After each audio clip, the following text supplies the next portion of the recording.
Hello, wonderful people. So happy to be here with you again in this audio LinkedIn series. It's in English, it's free, and it's an initiative from my end to give you a bit of, insights and chatting a little bit about practices that is happening in the brand world. Today, we continue on with our discussion on innovation. This is part two. And I'm very keen to touch again, yet again, on the definition of innovation. It always baffles me how it's very much narrowed into product and packaging, while in reality, there's so much out there that we can do for our organizations to grow. So, net, the idea is to grow. I think last time I shared with you results of a survey with CEOs when they were asked what is innovation to them. And the funny thing is that we had a lot of different answers. Some people said it's the value that we give back to shareholders, so it's a very internal look. Or somebody would say we need disruption. I personally think that the aha moments are very rare, and I think we need to work with what we've got. The key word will always be growth. So whether it's a product, it's a service, it's a pack, it's efficiency in how you run your supply chain, for example, it doesn't really matter as long as you're stepping up your operations, your position in the market, and so forth. I particularly want to, focus a little bit on brand because while most fast-moving consumer goods focus on line extensions, so all the food and beverages in the world would go for a line extension, yeah. But in a lot of cases, innovation would fail because you have not educated the market about what you're doing. So in the second part of this session, I will walk you through what not to do when you're innovating. Um, Let me just go through a couple of examples around key drivers of winning innovations. So, most people would say we need a category disruptor. So, you're resolving an issue, you're adding value to your customer, and genuinely addressing a gap in the market. This is probably one of the most popular ones, and it's usually within the product and service realm. I recall 6 years back, there is a Russian baby food brand that was the first one to introduce, a pack for babies that the baby can squeeze, okay, and the cap on it had irregular shapes whereby the baby can use his skill and upgrade and fast track evolving mental skills. By putting those caps together, he or she will have a puzzle. I recall this one came into one of the top innovations at the time in Nielsen IQ. The sales for the first year were around 6 million euros. The idea at the time was helping the mom to, outdoors, that she would have a snack for the baby and it's pretty clean. It also occupies the baby and the mental skills and the fingers and how he plays with it. So it was really a double benefit. That at the time was disruptive. I mean, I know it's mainstream right now, but at the time there was a thorough research around what to do with this problem with the customer. The other thing I want to share with you is a route to market solution, which I thought personally was fantastic. I don't know how far you know about the Indian market, but Kirana, for example, these little stores, they're hardly stores actually. I've seen them both in India and South Africa when I was working there. It is one level of distribution. These countries and areas are purely rural areas, very hard to access by any mediums of transportation. It's probably very expensive. So, years back, Amazon wanted to explore that area. It's reachable? Actually, no. So, what do we do from a distribution perspective? The thing is that customers, consumers, they do know the brands. And this is, thanks to all of the smartphones around there and the high penetration for internet. Now, they have looked into their data and saw a top 30 SKU, mostly affordable ones. So you're looking at sachets, more, for example, like, Sunsilk, the shampoo. And they had just this list, so it's a closed list of the top selling SKUs. And they partners with these kiranas, it's like tiny kiosks. And they said, okay, there will be a central location whereby you can pick up those. I mean, it is the kiranas that we're going to pick it up. And then it's up to them to distribute in the rural areas to the customers who are very, very much aware and hungry to get these sachets, which to them is really a stretch. If you think you're in rural, you don't have any transportation, and if you want some of these brands and products, you will have to commute to an urban area, the closest one to you. So everybody is happy. Amazon had sold. There is a margin of profit for the kiranas, and the customer do have access to these wonderful brands that they have been hearing about and looking at their advertising. And it is the right SKU that they can afford. So in a lot of sense, as you see, there is so much, what can we say, growth if you think differently. And this is all about innovation. You are thinking differently. It might be just there, but you're not thinking. And one of the key things in growing categories as a market leader is to understand how you're going to launch it in the market. I'm not just saying route to market, like the Kirana example. I'm talking about the actual launch on shelf. So I recall, if you think of shoe shine brands, it's one of those, go to any big store, a hyper, and look at the shelf. Shoe shine, something that nobody really thinks about. It's usually very messy. And the planogram, most stores will not be interested in doing a proper category management for it. I don't think so. They will invest in that. But if you think about it, top of mind, I would think of the color. I don't think it is a brand thing at the beginning, because there are no brands that are distinguished in this area. But if a brand wants to have a line extension, for example, apart from shining your shoe, you want it also to smell good. So I recall this brand that I think it was called King or something, and it's like a shoe deodorant. And then they had two facings, literally two facings, with absolutely no communication on shelf about what the hell is that. And even the pack did not say something that is loud enough to say, this is about the smell, this is not about the shine. So naturally, in 6 months, this one was delisted.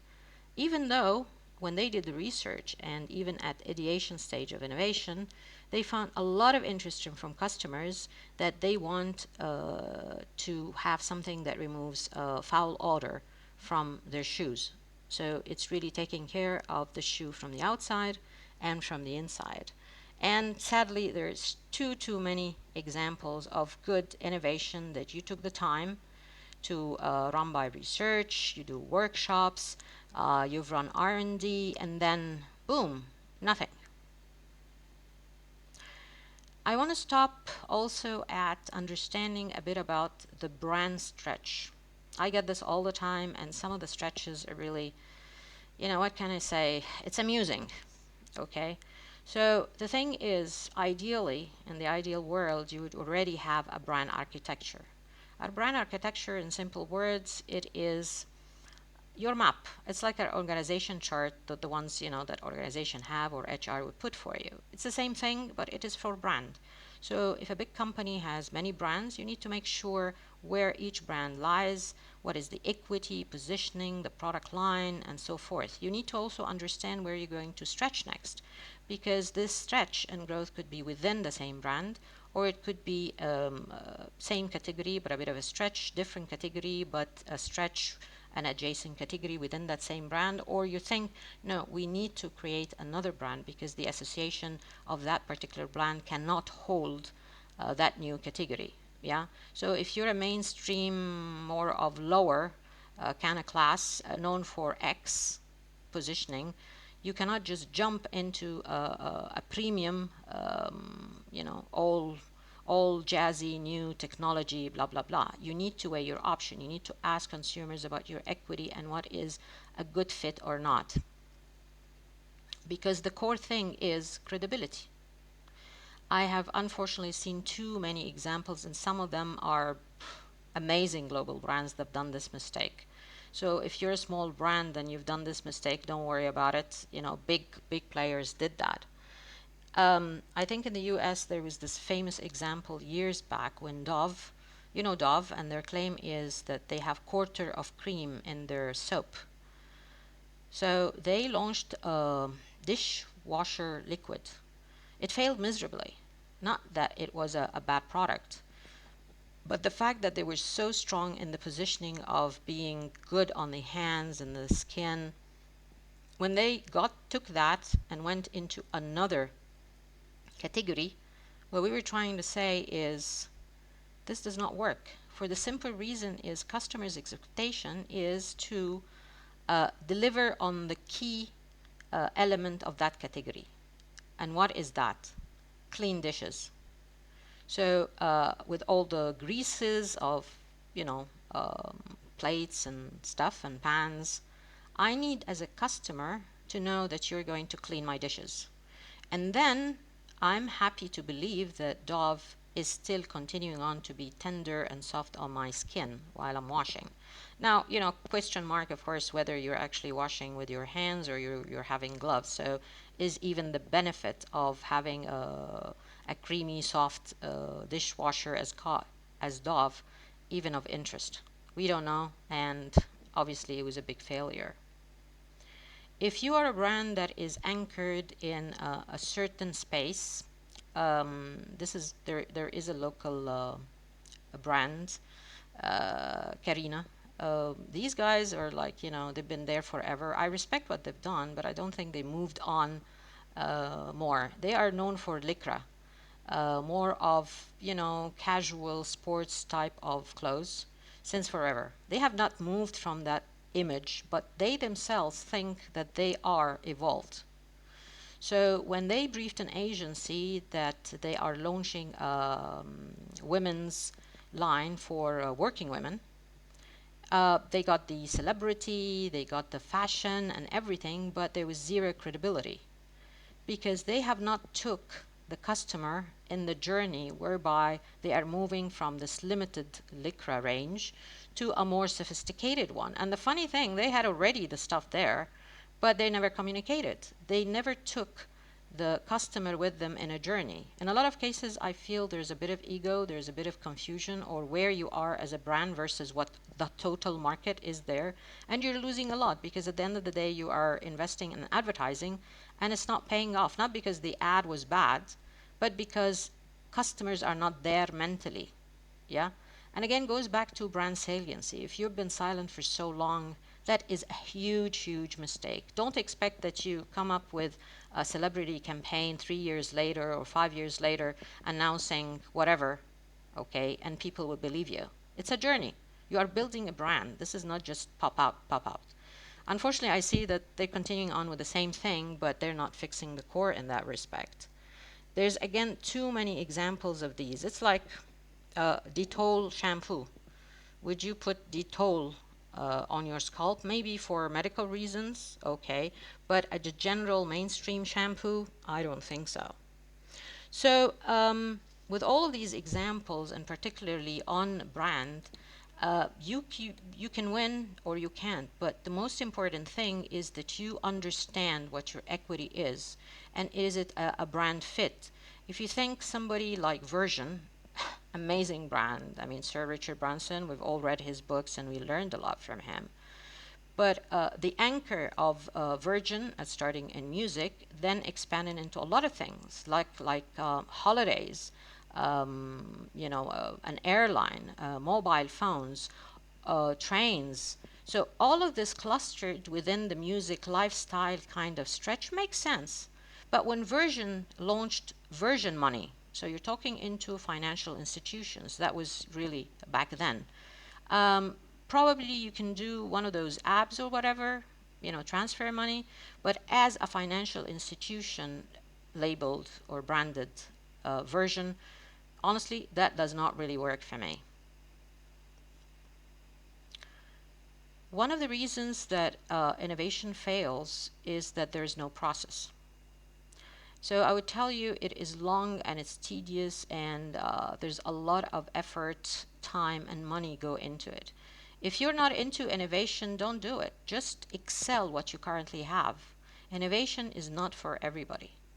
It needs a mindset from the organization, which I always label a learning organization, and it's top down. If you don't have a process, as in a lot of information at the beginning of the pipeline, experimentation, assessment, ideation of concept, everybody is involved, all functions, okay? It's not like, the research guys go into a secret lab and they come up with concepts. At least, my approach, I've done facilitation for tons and tons of innovation workshops around the world with different cultures and different categories. And I always like to co create. I always like to start by saying that there is no idea that is wrong. Uh, the more concepts we have at the beginning and then we filter them through research with our target, we can reiterate, go back and forth, because ideally the one or two innovation that you're going to launch, it should be part of your main portfolio moving forward within 3 to 5 years, particularly if you're going to invest in capex. Yeah, look into the trends, not only your immediate target market. Innovation is all about the future. So if we're talking the first thing, a lot of data and holding hands, workshopping together once and twice, and looking into the external market and getting feedback on those concepts, and of course competition. Then you do prototypes, R&D, holding hands with them, with the commercial team is fundamental, and of course the financial piece, because you could have a great piece of innovation, but then you're not making money out of it. So what are you doing? Yeah. Then you commercialize, step up, and launch. And after the launch, I was saying earlier around how to launch and go to market, whereby you educate the market, especially if it's breakthrough. I mean, if we're talking about alternative milk or plant-based, it's called drink, not milk. A lot of companies get it wrong, and they know that they will not be able to export until they change the labeling. But then again, what is the main difference between a plant-based? What is the difference between oats and soya and whatever? Is it taste or not? There's a high level of missing information, especially category leaders. It is your job, if you're the leader, is to educate the market. Yes, all the category will benefit, but then you're going to benefit more because you are the country leader. And this is how brands grow. My last stop would be around research, and I would advocate for observational research, understand trends, behaviors. Customers do not know how to articulate what they need and feel. You need to observe them. They might say something and do something else. And then you are looking at the future. So you're looking at behavior observation, you're looking at gaps, you are not currently looking at your brand. Don't be egoistic enough and just go and do focus groups about your category and brand. There is a higher level that you need to step back and start at an earlier stage. I'm wrapping up here innovation part 2. I'm happy to take your questions. And please do remember that I come to you every Saturday, 11 o'clock Cairo time. And I'll be more than happy to receive suggestions for topics. Next week, we're going to do the digital advertising know-how. We have a lot of good information around how you can utilize the advertising on digital and build equity if this is the only medium that you have. The following week, we will have winning in private label, a very interesting session for retailers and brand owners.